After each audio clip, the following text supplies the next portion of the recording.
to be here with you, and not just to talk about the NFL per se, but talk about me, my professional experience, and any advice that I can give you so far in these 24 years of my professional career. So I'm going to start, and I'm very eager to listen to your questions at the end of the session. So as you see, I just wanted to portray this picture because this picture really means a lot to me, because this is the first ever game that I attend in my life for in Mexico, but it also, in my first experience so close with the football. So it was on the 2019 Mexico game. And this mannequin is really the size of a player, like the average player. So if you see, I'm really short. But I just love it, and I thought of sharing this with you. So I'd like to start, as you saw previously, and it was described, how I have 24 years of professional experience. Probably I started to work before many of you were born, but I just want to give you a brief overview that I just been working for different companies. I've not always been in entertainment like the NFL, but I will be in a variety of industries, which led me to where I am today. So I just began like 24 years ago, as I was mentioning. And basically, 10 years of my professional career was in auditing. Then I went into finance per se, and I have different positions within Philip Morris, which was two stages in my professional career where I was working for them. First 4 years, and then I came back in 2013.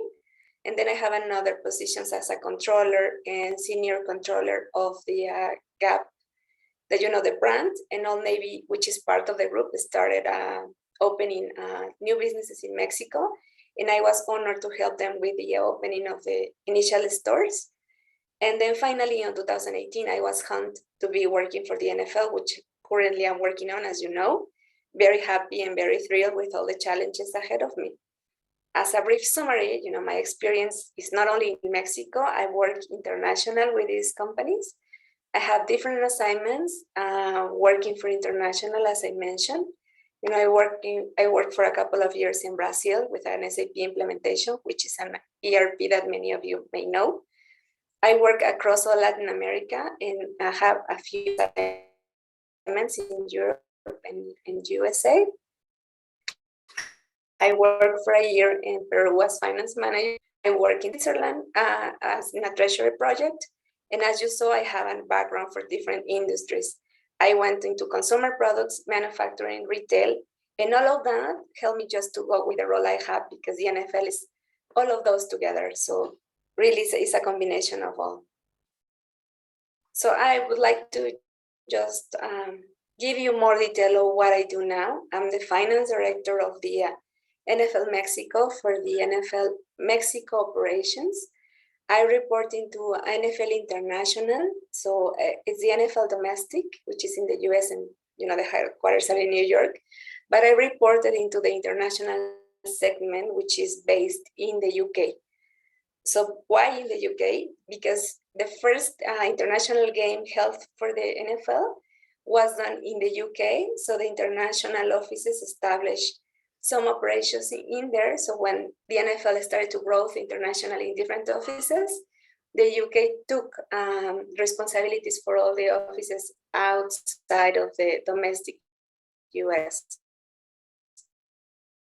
So I reported into that segment, and I'm in charge in Mexico for producing all the financial information that has to be with the office per se, the revenue that Mexico generates for the league. And I'm also responsible for the games that happen in the national territory. So as you saw, there was one game in 2019, and will be another games starting next year. Unfortunately, in 2020, the game was canceled due to the COVID conditions. It won't be really happening this year, but we are in the process of signing an agreement to have the following 8 years a game in Mexico. So I'm responsible for that. I'm responsible for all the financials and all the costs that the game represents in Mexico, all the controls, and even to make sure that this game was settled and the players were actually paying the taxes for the government in Mexico. So those are my bigger responsibilities. I'm also in charge, as being a small office in Mexico. I'm in charge of all the communication between the NFL Finance internationally and other central functions that we don't have in Mexico, but we do have in the NFL. So I'm in the point in contact for all of them. And one of the other aspects, which is very important of my responsibilities, is the local and statutory taxation. As you know, Mexico is really complex for all, knowing the extensive and detailed taxes that we do have. So I'm the expertise on ground to make sure that the NFL complies with every requirement that Mexico asks for any taxpayer, and especially for us, which is a really particular business. I also would like to share with you some of the main challenges that I do have, or I've been having. I joined, as I mentioned, in 2018, and I've just been having, my main challenge when I joined the NFL, well, first of all, it was not really a finance department in Mexico. All the finances were done in the UK, but as you can imagine, just being in the UK and then having all the responsibilities for a Mexico office and understanding the taxes was not possible.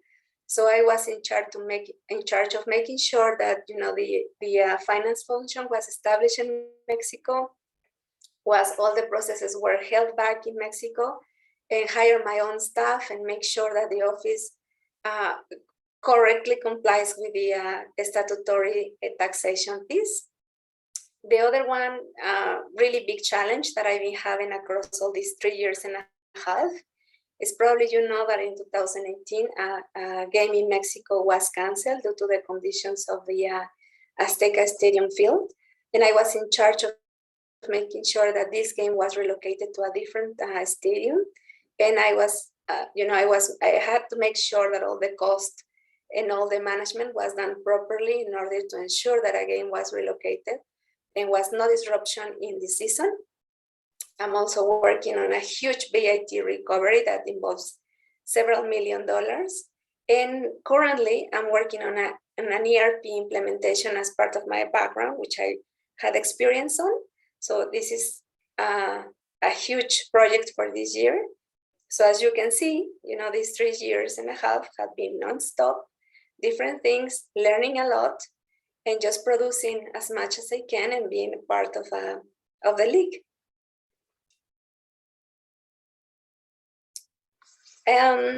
So, when you guys invited me to this business tour and you asked me how is a regular business day, I really started to look in my schedule and I didn't find one. I don't have a regular business day because I do a lot of things.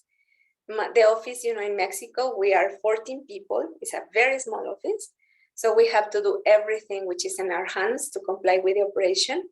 But if I can just share with you what would be, the most important things that I focus within my day, is probably these ones that I just wanted to share with you and highlight of what I do. And this, I have an intensive monitoring of my projects. I'm really sharp and make sure that all the deadlines really occur and happen when when they were established. I'm just crazy on the dates and crazy on the schedules. And as I share with you, I just have a couple of projects that involves a lot of $1 million for the league. So I think that's my key priority within a regular business day. I also, the other thing that occupies, really takes a lot of hours within my day is the daily operations. As you can imagine, I have vendors, I have payroll, I have all the finance processes, I have the closing of the month, I have the closing of the quarter and the year, and that also takes a huge part of my day. And lots of meetings, lots and lots of meetings. Probably just in a day, I have just back-to-back meetings from very early in the morning, and sometimes I need to reject a few because I need to focus in the other things. But mainly because all my colleagues are mostly outside. There are a few local areas where I interact a lot, But then I have to discuss with international and with the New York corporate office very closely. I work very closely with them, and obviously with third parties, which involves legal, and I have my tax consultants, and I have banks, and I have vendors. And I didn't put it at last, but it also takes a huge portion of my day, just keep my supervisors informed. As I mentioned to you, I report into the VP Finance from International. He's located in the UK, so I have a very early mornings with him because he's 6 hours ahead of me. So we tend to have one meeting per week, and with that we revise priorities and the goals, and I keep him informed. And on regular basis, I report a dotted line to the NFL managing director as well. Obviously depending on the topic, but these 4 things are my current business day. So the other thing that I like to share with you is how it looks the Mexico office.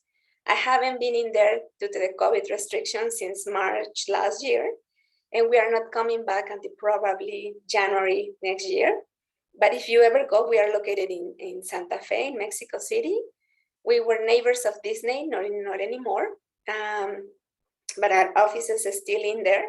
And if you can see, there is the main entrance, and then we have a small showroom for the consumer products designs, and all the new products are coming first our way. And we have a showroom that that have the most recent seasons for all the retailers. And finally, the bottom picture is my office. If you can see, we all have a jersey. When we joined the NFL, we have the chance to pick a jersey. I picked that one from Werner, which was a quarterback from the Rams. But especially I picked it because of the number 13, which I consider my lucky number. My daughter was born in that day. I love the colors, but I don't have a special team. So really, I picked them because of the number. And, their offices are quite small, but they are really, really cute. The other one I would like to share with you, which is, this is the NFL headquarters. This is the lobby. I couldn't get more pictures for you, but this is the lobby. It was recently renewed, and it's just amazing. It's just very nice, and it's very, very fantastic. So now, after my non-regular business day, I would like to share with you a few of numbers for Mexico, so you can have a big picture of what is the NFL, what represents Mexico for the NFL world, and where we are at. So if you see, this is the number of fans on the 2020 season. We don't have the numbers of the 21 because we are still in the season. But if you see, the US obviously has a huge million number of fans, which 67 are avid fans. We divide our fans in casual and in avids. So if you can see, obviously no one is compared with the US because it's a huge market for us. It's the main market. But, after Brazil, we follow in terms of the numbers. But if you see that Brazil and Mexico, for avid fans, we are almost the same. We are, even though Brazil has more fans, the rest of they are really casual, and Mexico really is in the same level of Brazil. And then after us, it's the China market, where we have an office as well, and that's a huge market too. And then the UK, in all of these territories, there are offices of the NFL, except with Germany, that it will be opening soon, and we are in process of that. And we are also in a process of having an international game played in Germany as well, probably for the following year. And lastly, Canada, where is another important market for us. It's a smaller market, but it's still important in terms of numbers. The next video that I will be showing, this month in the NFL, we are celebrating the Latin heritage, and we are honoring all the players that, the Latin players that we have in the league. So I would like to share with you this video.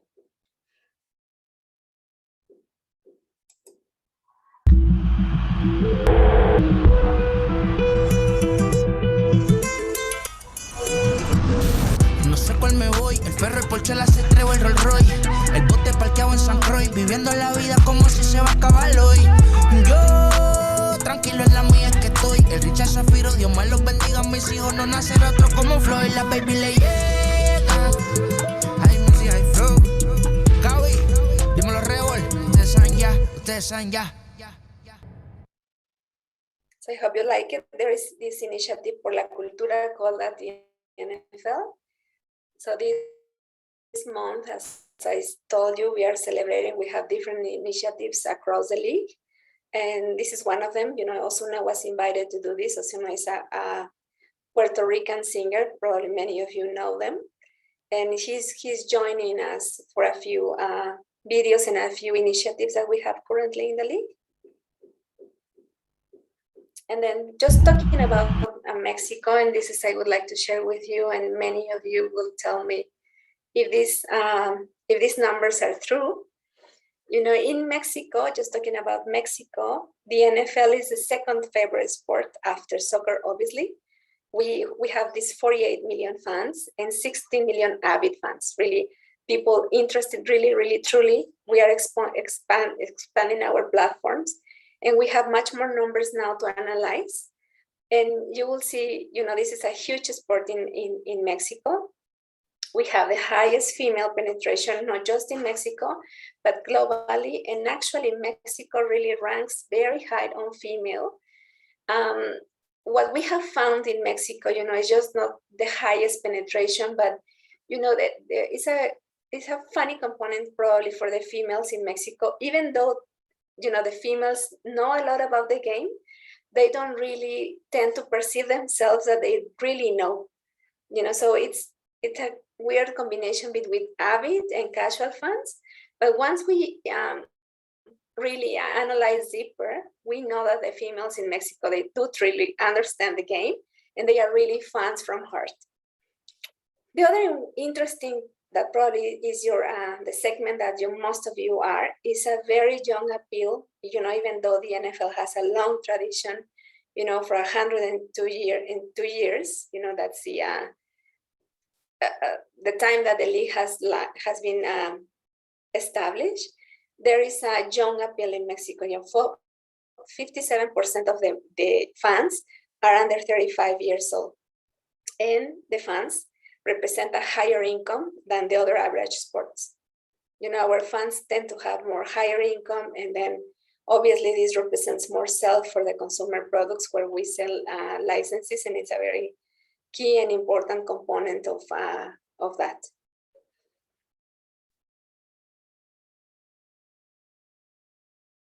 I also would like to show you here this the top teams following Mexico. You know, that obviously the quite of the most favorite team is the Dallas Cowboys. You know, if you see this here, there is a comparison between what was on the 2019 and it was in 2020.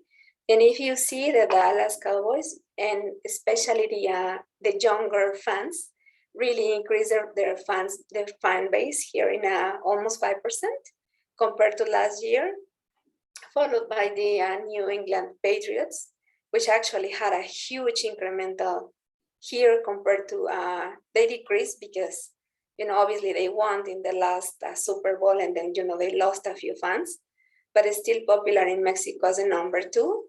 And then followed by the San Francisco 49ers, the Denver Broncos, and my husband's favorites, the Pittsburgh Steelers, which has still a very good number of fans in Mexico. So probably this is one of the games that the teams that you follow. Maybe you are identified with one of these, and it will be very nice if you can tell me by the end of the session.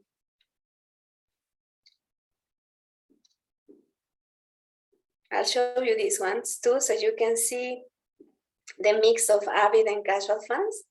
This is very interesting because, as you see, you know, this for the Dallas that I show you in the other slide, it's almost, you know, 50-50 of avid and casual. And you can see the numbers here. The New England Patriots has a huge base, obviously, as an avid fans as well. And in this side, you can see the players as well. Being Tom Brady the most followed player, followed by Patrick Mahomes. I'll give you just a few seconds so you can take a look at the chart.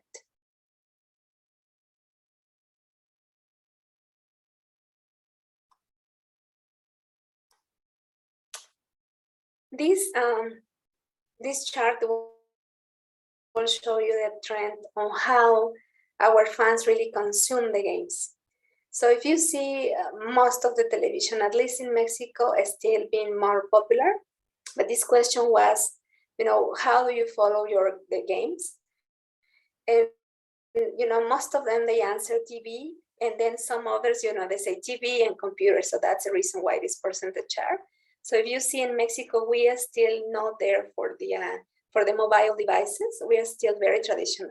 Mexico is still a very traditional country. And this is our fans' behavior. This is what I mentioned before. Our fans have a higher income rather than the average for other games. And this was a questionnaire that it was submitted last year, and it was updated recently. And all our fans, they declare that they only buy the best brands. So this is a very key component, because as you see, the licenses we grant to some of the retailers are really between luxury brands and higher end consumers. So this was really important. Also, our fans says that they are willing to pay more luxury brands, which is opposite to the soccer fans, with not really are willing to spend on luxury brands. If you see, that will be completely the opposite for the soccer fans. Our fans also, they like to keep current with the fashion trends, and they subscribe to loyalty programs, and they can't resist expensive products. These are true numbers and true statistics, so you will tell me later if you consider this is truth or not. Finally, I would like to share, what the highlights of the 2021 season. As you know, this is the first year that, for 102 season, that all the owners for all the teams got together and they debrief and agreed that this will be the first time that a game will be increased, on the season, because what we are trying to do at the NFL with this incremental game is to have more presence internationally. As I said, there will be some games in Mexico, and this year we are going to be 2 games in London, and probably 1 more for the following year in Germany. And we are entering into a project called HMA, which is really each team will have the opportunity to do some sort of a bidding for a territory across the globe. They will buy the rights for that territory, and they will be playing 1 game in that territory that they belong to them. So we'll see what will be those teams that will play in Mexico for the following years. We don't know yet, but adding a game in this season will allow us to have 1 international game. So for all the international fans and for us in the international offices, this is a great news. And also, as you know, the Super Bowl for this year will be playing in the SoFi Stadium, which will be, this is the stadium. That's an updated picture of how the stadium will look like for the Super Bowl. This is the first time that this stadium will host a Super Bowl. It was inaugurated on 2020, September 2020, with a game, but this is the first time that a Super Bowl will happen. So I'll show you this picture so you can see how the stadium will look like. And now I will share another video complementing the month of the Latin heritage in the NFL.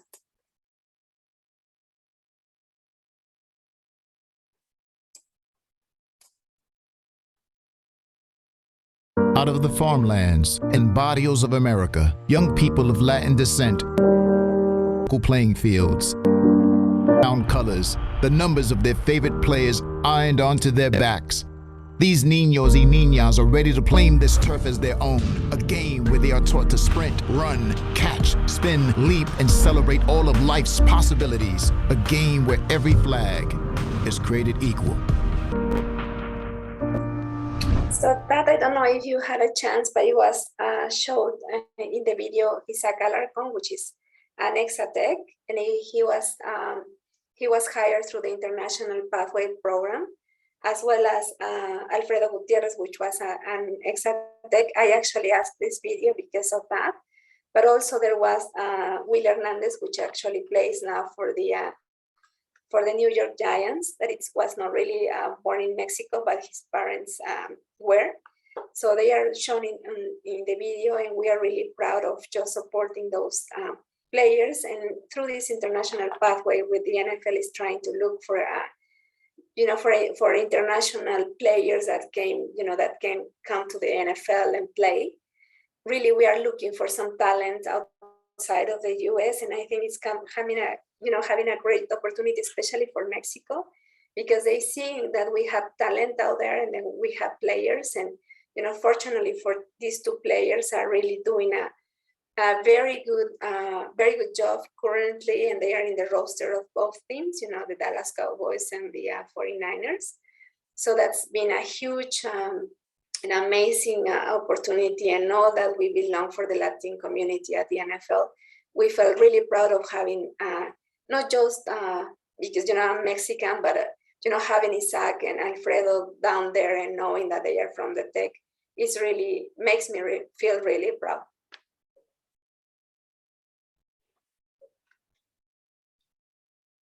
And lastly, I went really fast because I didn't want to spend that much.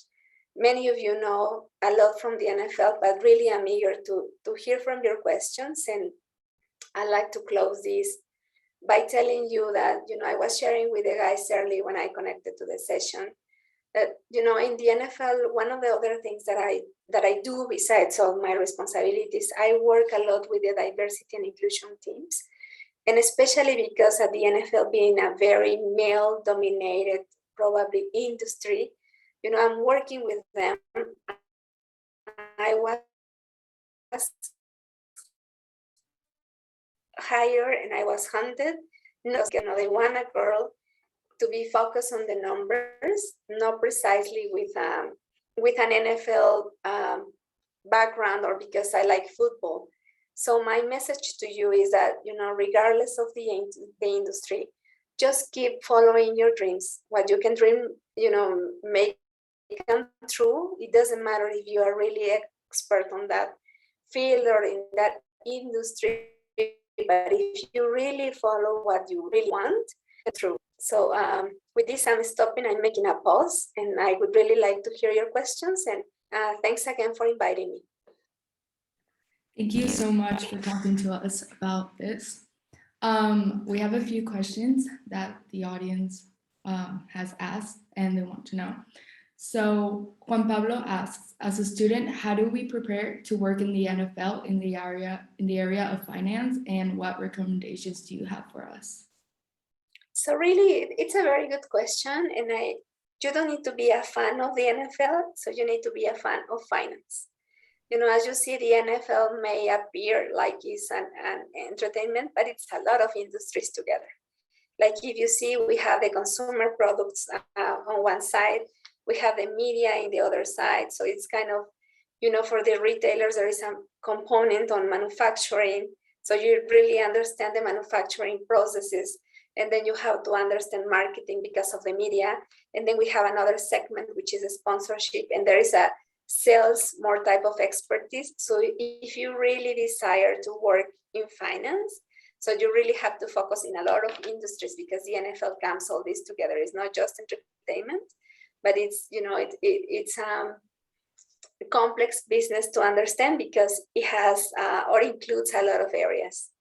So just be prepared in different fields. I think the audience would be interested to know what you were telling us earlier about how you didn't really know much about the NFL when I asked you what your favorite team was. And you said that like that's part of the reason why they hired you. So I think Yes, that's so funny. I was being hunted by a headhunter that I know for a few years, and I was in a different process. But for the company that I was being hunted, I didn't really like that much. And then this headhunter came back and told me, I have now a position for you at the NFL. And so my first reaction was at the NFL. So I don't really like football. I'm not really a fan. I don't really understand the game. So, going to the interview would be probably a loss of time because I may need to learn a lot of things. So he told me that, you don't really have to know anything about the NFL. Actually, it's even better that you don't like, because in that sense, you don't get distracted with all the things we have. So, and then later afterwards, when I was hired and I went through an extensive, like 10 or 12 interviews to just be hired, I went into the office and the first time that I walked in and I said, yes, I totally understand how a fan will feel. Because if you see, we have screens all over and we have tons of products, and then we receive a lot of presents within the year for the Super Bowl and all of that. So it's really easy to get distracted. And, that's the same feeling of a girl just being in a new clothing store, that I felt. I get that when I went, right? And I went into a head in a Banana Republic store and I felt just crazy with all of that. So it's the same feeling of the NFL. So it was really the reason why they hired me. So keep in mind that you don't have to be fan, not just for the NFL, but, in general, just keep good at what you are, focus on your abilities and your expertise, and then you can do it. So I'm the proof for that. When you told me that, I was like, wow, that was really interesting. Yeah. Andrea wants to know, how do you differentiate an avid fan from a casual fan? So the avid fan, it really has, it's amazing because they know the statistics. They have a huge and deeper knowledge, understanding, and the trends and the numbers and the statistics, and they really follow. They are a constant followers on the platforms we have. And the casual fans is just somebody that, as Becca was telling me earlier, sometimes I watch it with my family because they are watching it, but I'm not really following the Patriots as crazy or as really an avid fan. Mm-hmm. So we have, the NFL really distinguished because they have tons of metrics. We measure everything. We have so much database and ways to really measure everything, so we can distinguish very easily which one would be like an avid fan and a casual fan. That's pretty interesting, actually. And yeah, I am a casual fan. I'm not. Yes. I knew it from the beginning. Yes. So Emiliano wants to know, what was the main insight from the Por la Cultura campaign? So the main insight, I think, as I told you, or as explained to you, one of the reasons why this season was different and why the NFL decided to include one game is because the NFL now really is looking outside the US. They are really looking that even though, they have a huge fans database, you 170 million of fans is a lot. But, the NFL now is starting to look outside, and they are really looking what the Latin culture really represents for the NFL. They are also growing in the US as well. So if you see, or if you saw the video, there is a lot of families now with a Latin background. So, that, they really want to grow and internationally, but especially, I think in Brazil and in Mexico as well, probably Brazil because of the language barrier, we don't feel that much close. But Mexico is a very important market for them. And they are also looking that, we have talent and there is people that can actually join the NFL. And obviously with that, the NFL fan database will increase. So they are looking outside of the US. That's which is, I think, it's nice. They're looking at other markets in their country. They're looking to other people. I like that. That's pretty yes, very, very interesting. Yes. Yeah. Angela wants to know, how could we end up being like you and apply for a job at the NFL? I'm a big fan. Oh, you're a big fan. So, as I mentioned, it's not really, the NFL, and it was quite interesting question because this morning, when I was opening my LinkedIn, just to see if there had been any communication with you guys because of the business tour, I received an email this morning from somebody that was reaching out to me. And he was telling me that, I'm a huge fan. I play football for 5 or 7 years, and I would like to join the NFL on the corporate side. How can I do it, right? But as I mentioned, as you saw my background, right? If you see, we just recently hired a senior marketing director, and obviously he's much more fun than me. But when you see the profiles, and when you see the profiles, is the experience that you want to bring, and obviously where you want to go. The reason for just because I like the NFL is not a good reason enough, because being in love with somebody is not a good reason to get married, right? Wow. It's not the only reason. Okay. It's not the only reason. You have to look for another things. You have to make sure that, you build your career as, one of the slides that I share, I share my trajectory, and one of the advices that I ever received, and I think it was a very positive one, the first companies that I was working with a specialist on building resumes, and he gave me this piece of advice. Build your career as your own brand. Put in your resume, just build your brand, put in your resume those things that will really add and create your brand, right? So if you see, there is not just, I want to work with that company because I like it. It's because you build your own career through the years. So if you consider like the NFL is going to add up something in your profile, you have to look the reasons why you want to work in there. What brings you the experience that you want, but look ahead in the years. So professional careers are not taken in the short term. This professional decision that you take is really looking forward to a future decision. It's not in the short term, it's a future decision, regardless if even it's like a very simple job at the bank, then you picture yourself, do you want to be really a CFO of the X bank? Or am I going to work in import and exports for this company? So how I picture myself in the future? Because one of the questions that I do when I interview people, right? I have my team, and one of the questions that I see is, I ask them, how do you picture yourself in the following 10 years? And it's very interesting, the question. So my advice to you is build your resume as your own brand, and really think of the decisions ahead in the future, regardless of, the job of the current position you are applying for. I hope everyone listened to that advice, because I think that was very, very good advice. Yes. Vale wants to ask, do you travel a lot? I used to travel a lot, and now I don't do it anymore, because of the restrictions. But yes, I do. Every quarter I have to go to the London office for the quarterly closing. And in the US, I think it was probably at the New York 3 or 4 times per year. I can't miss it, honestly, for different meetings. Now I'm not, we are not, but we always are able to be guests and support of the international events. So if I want to go and help the Super Bowl, I can apply for that, or I can apply for support in any other game. I haven't done it because for the Super Bowl? I haven't done it, but I can do it if I want. But yes, I used to travel a lot, not anymore. And we'll hope that the following year I can do it back again. Eduardo wants to know what has been a great experience while working in the NFL. Sorry, say it again, please. What has been a great experience while working in the NFL? Like something that stands out to you the most? It has been more, but I will tell you, I think it was really,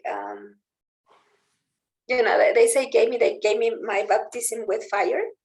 Because, when I start as, the first year that I joined, as I mentioned, there was not a local finance function in the office.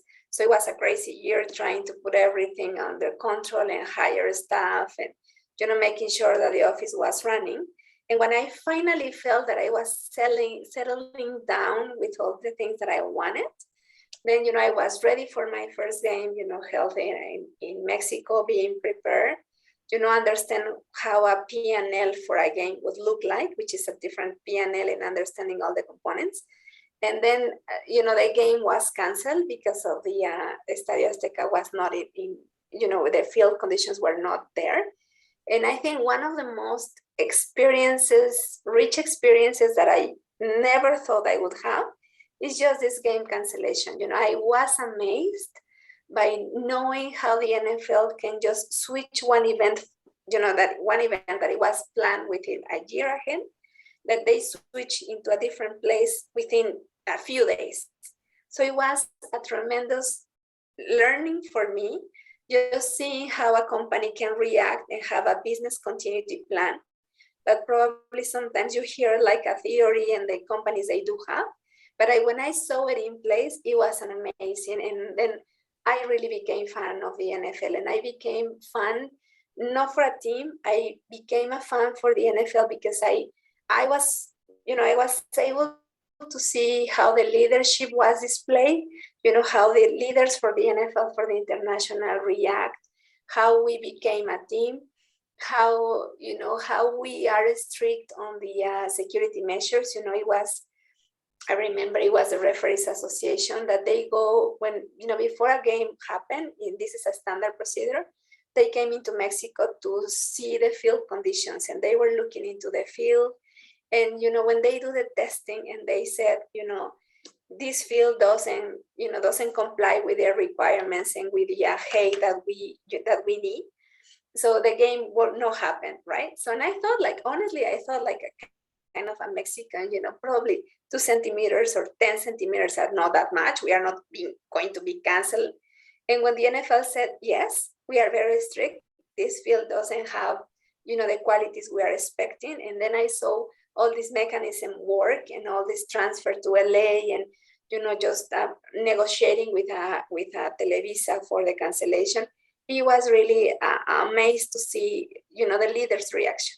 So that has been my most amazing experience. So they're very strict with what their requirements. With all the conditions, with all the parameters, with all the field, the safety.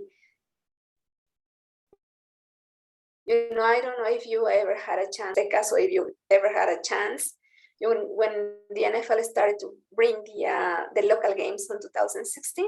So it was really a need to have the dress rooms like according to the NFL. So with a minimum standard of qualities, whatever the NFL requires, they do really make sure that these standards are in compliance with what the NFL requires.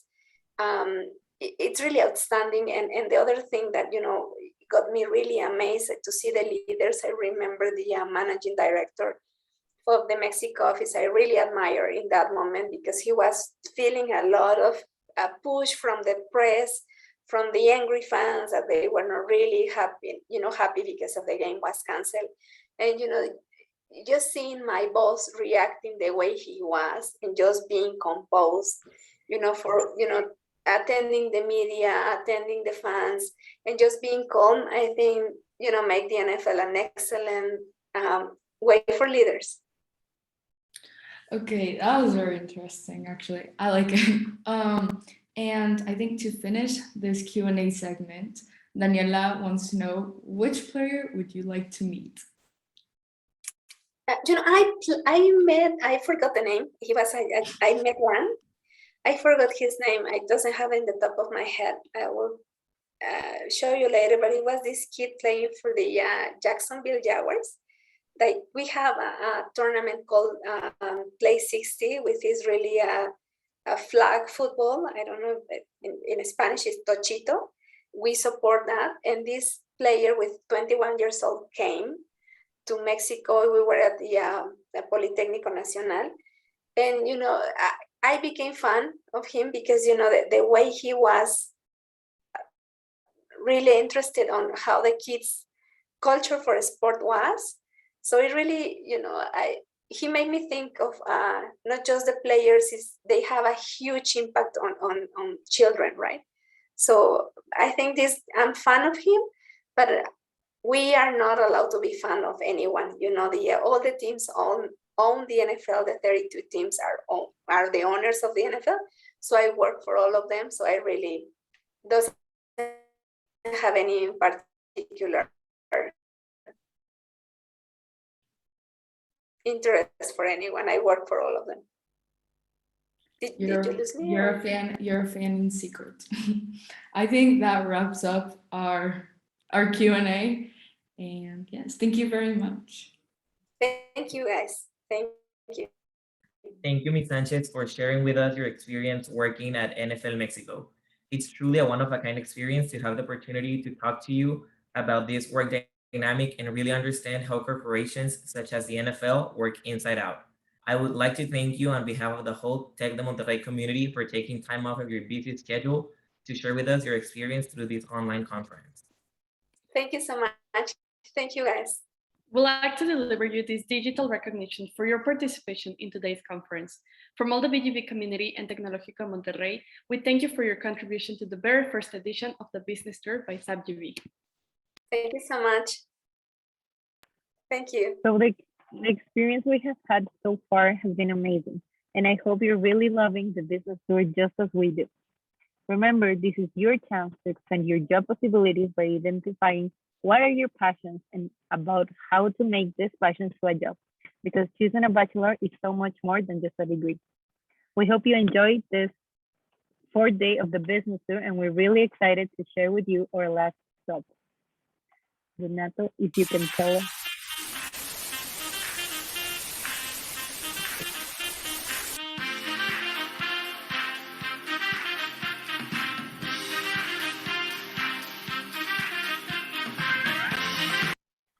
Amazing. So we hope to see you everyone on Thursday, October 7th at 3 p.m. in the same Zoom link with our last stop, that is Walt Disney Company.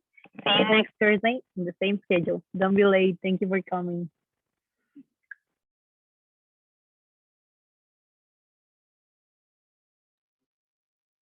Okay, so Jessica, if you're still here, if you want to take a picture with us.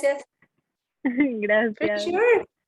Sí, una rapidita en lo que todos se conectan. Bueno, todavía los que siguen aquí, si quieren acompañarnos para una pequeña foto de recuerdo. Voy a aprovechar. 1, 2, 3. Gracias a los que están prendiendo cámara. Perfecto. Gracias. Thank you very much. Estuvo padrísima. De verdad, licenciada, muchísimas gracias por su tiempo. Las fotos fueron súper insightful. Entonces, bueno, ahí quien se quiera quedar todavía a preguntar algo, le estaríamos mandando el diplomita ya pues en unos minutitos ahí por WhatsApp con Raúl. Muchas gracias. Buenas tardes.